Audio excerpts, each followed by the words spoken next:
हजुर नमस्कार। म लोकगायक शिव काश्यप।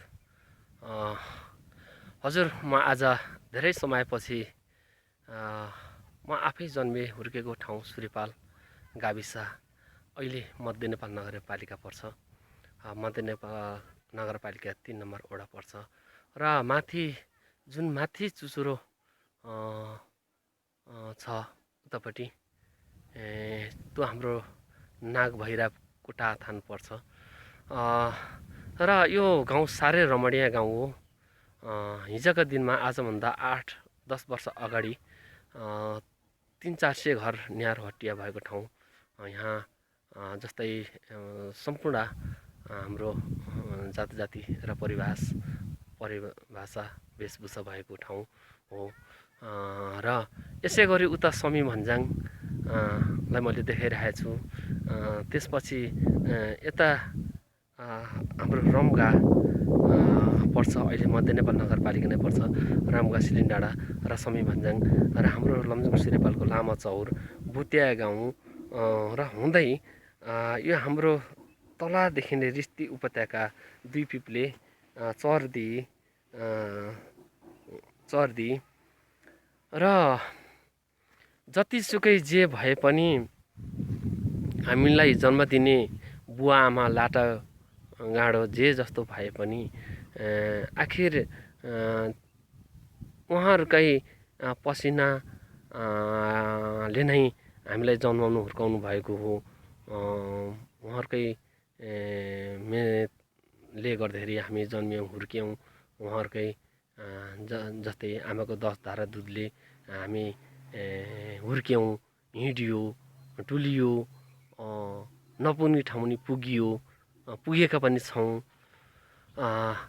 आश्चर्य लाग्छ आफू जन्मे हुर्केको ठाउँ आज यसरी अवलोकन गर्न पाउँदा र धेरै समयपछि म आफू जन्मे हुर्केको ठाउँमा आएको छु। यो मेरो सुरेपाल जन्मे हुर्केको ठाउँ हो। प्राणभन्दा प्यारो लाग्छ। यहाँ गाडीको सुविधा पनि छ, जस्तै बाटो हरूको पनि सुविधा छ, बत्तीको सुविधा, पानीको सुविधा, सबै चिजको सुविधा हुँदाहुँदै पनि हामी यो गाउँवासीहरू लथालिङ्गा भएर कोही कतै भइरहेका पनि छौँ। तर आजको दिन जहाँ हामी जुनसुकै ठाउँमा भए पनि स्वदेशदेखि लिएर विदेशको कुना कुनामा भए पनि तपाईँको घर कहाँ हो र तपाईँको जन्मभूमि कहाँ हो भन्दाखेरि हामी लमजुङ सुरेपाल भनिन्छ, अथवा समी भन्ज्याङका साथीहरू हुनुहुन्छ भने समी भन्ज्याङ भनिन्छ, रम्गा भनिन्छ। त्यसै गरी हाम्रो यहाँ छ टक्सार, ताम्राङ टक्सार। यो ताम्राङ टक्सार हो। अब यहाँ तल्लो टक्सार र उपल्लो टक्सार भन्ने छ। जस्तै यो म गइरहेको छु, यहाँ तल्लो टक्सार र तल्लो टक्सार। त्यसपछि हाम्रो यहाँ जुङ्गे पानी र यता सोती पसल बजार पर्छ।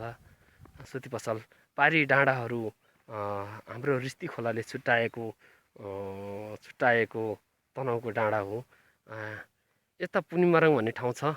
यो डाँडा ठुलडुङ्गा बजारमाथि लाग्छ र अनि पुनिमरङ भन्ने ठाउँ हो। जसोस् रमणीय ठाउँ हो, रमणीय मान्नुपर्ने हुन्छ। उतापट्टि थोरै हिमालको चुचुरो देखिएको पल्लो डाँडा त हिमालको चुचुरोको आडामै जस्तो जिताकोट पर्छ। त्यो पनि मध्य नेपाल नगरपालिकै पर्छ। यो हामी माथि टक्सार, रातमाटा, उपल्लो टक्सार भनेर चिनिन्छ। यो हो।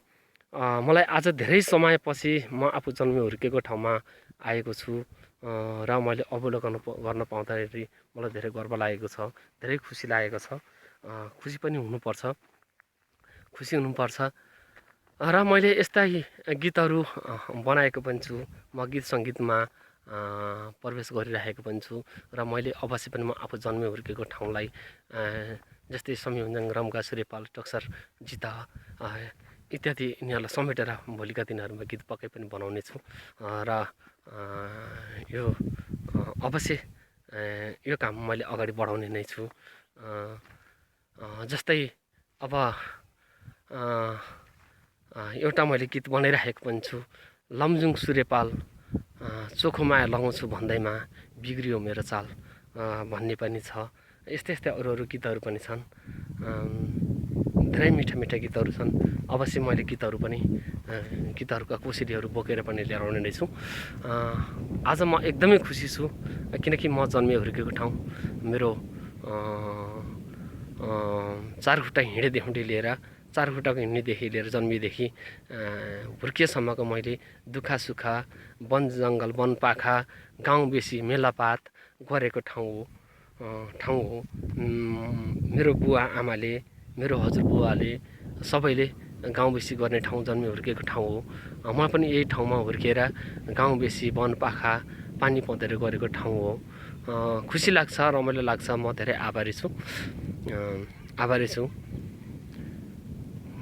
र पक्कै पनि साथीहरूले, हाम्रो लमजुङवासी का साथीहरू, यो गाउँ समितिमा पर्ने, यो नगरपालिकाभित्र पर्ने साथीहरूले पक्कै पनि हेरेर साथ दिनुहुनेछ र आफू जन्मे हुर्केको ठाउँ रहेछ भनेर अवलोकन गर्ने हुने नै छ, अवलोकन गर्नु हुने नै छ भन्ने आशावादी पनि छु। जस्तै मैले एउटा गीत पनि बनाएको छु यसैको बिचमा। जस्तै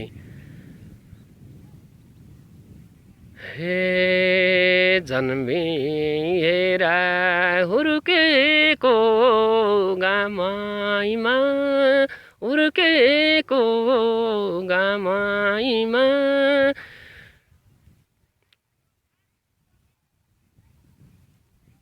हे जन्मिएर हुर्केको गामैमा, हुर्केको गामैमा, फेरि घुम्दै आएको छु यो ठाउँमा, उनको यादले रुन्छ मेरो मन, मलाई सम्झी नरुनु भन्दिनु, मेरी माया लमजुङको सूर्यपालमा छन्, मलाई सम्झी नरुनु भन्दिनु, मेरी माया लमजुङको सूर्यपालमा छन्।